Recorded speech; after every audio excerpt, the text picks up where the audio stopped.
My dad threw me out over a secret. 15 years later, they came to my door and... It was the coldest night of the year when my father told me to leave. I still remember the way his eyes looked, like someone I had never met. Empty. Hardened. Not a trace of the man who used to carry me on his shoulders or make pancakes on Saturdays. I stood at the edge of our porch, trembling not just from the biting winter air, but from the shock. All I had done was tell the truth. I thought honesty was what made a family strong. I thought my father would love me through anything. But when I told him I was gay, he didn't say a word. He just opened the door and said, "You have until sunset to pack your things." I was 19. I had no money, nowhere to go, and a heart so heavy it threatened to crush me. That night, I slept on a bench outside a closed gas station. Snow fell quietly over my coat, and I cried, not just for me, but for the boy who once believed his father was a hero. Over the next few months, I couch-surfed with a few college friends, worked 3 part-time jobs, and sometimes skipped meals just to make rent. The loneliness was unbearable.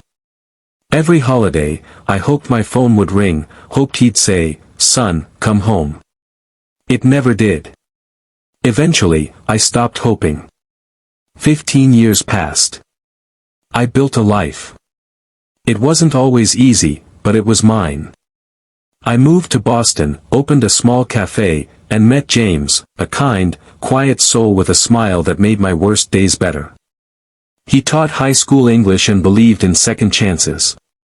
We got married in the fall under golden leaves and gentle skies. I sent an invitation to my father. It came back unopened. Still, I was happy. I had found a family of choice, friends who loved me without question, neighbors who supported my cafe, customers who turned into friends. Life was calm, full of small joys. I had stopped looking back. Until that knock on my door. It was a rainy Thursday evening, just after closing time. I was wiping down tables when I heard it. The knock. Firm, familiar. I opened the door and nearly dropped the cloth in my hand.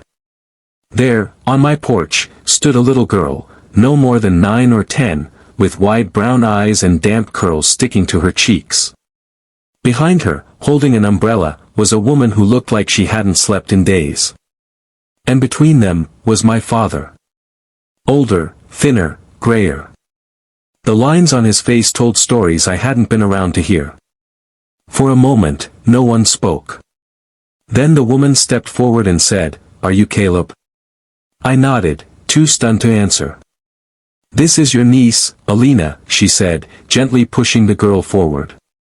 "Your brother, Mark, passed away 2 weeks ago.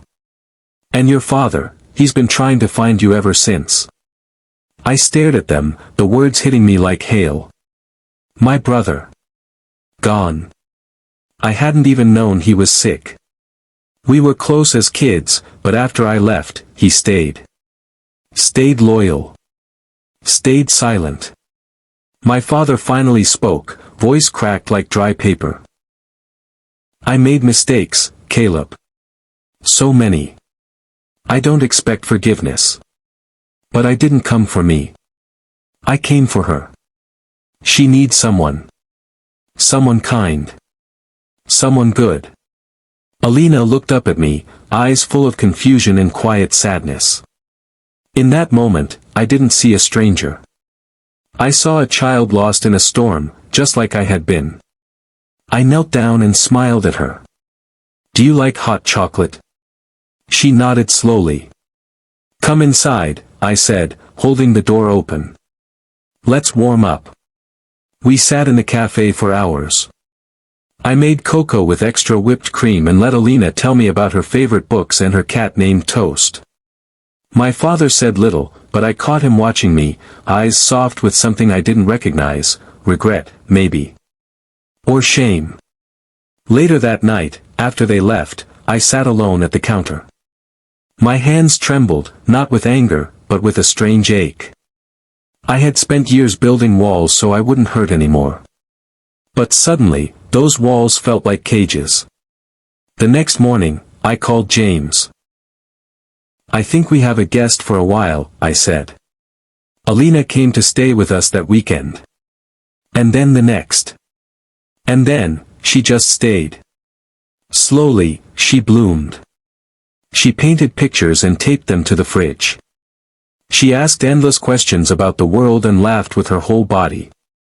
At night, she called me Uncle Caleb in a whisper that always melted my heart. And somewhere along the way, I realized something: I wasn't just giving her a home. She was giving me one, too. Months passed, and I visited my father more often. At first, it was only for Alina's sake. But little by little, he began to open up. He told me how he never forgave himself for pushing me away. How Mark had tried to reach out, but my father always stopped him. "I thought I was protecting the family," he said one day, voice thick with tears.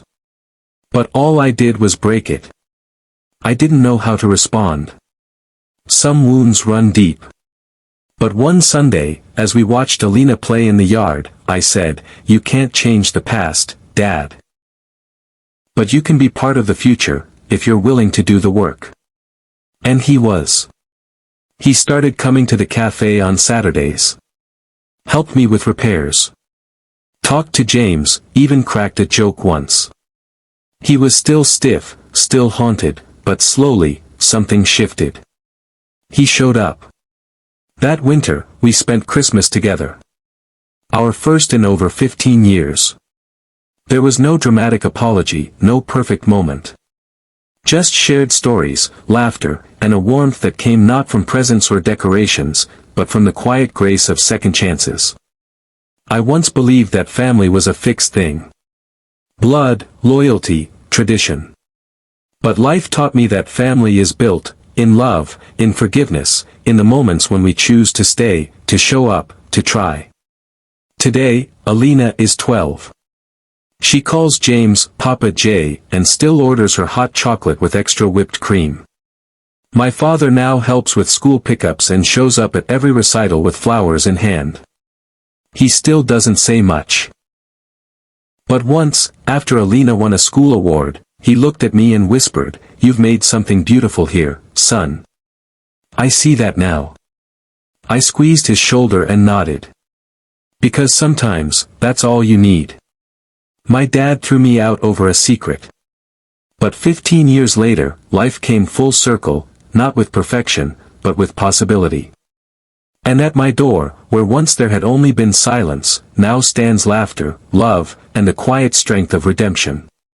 Because sometimes, the greatest stories aren't about never falling, but about finding the courage to rise, again and again, with open hearts and open doors.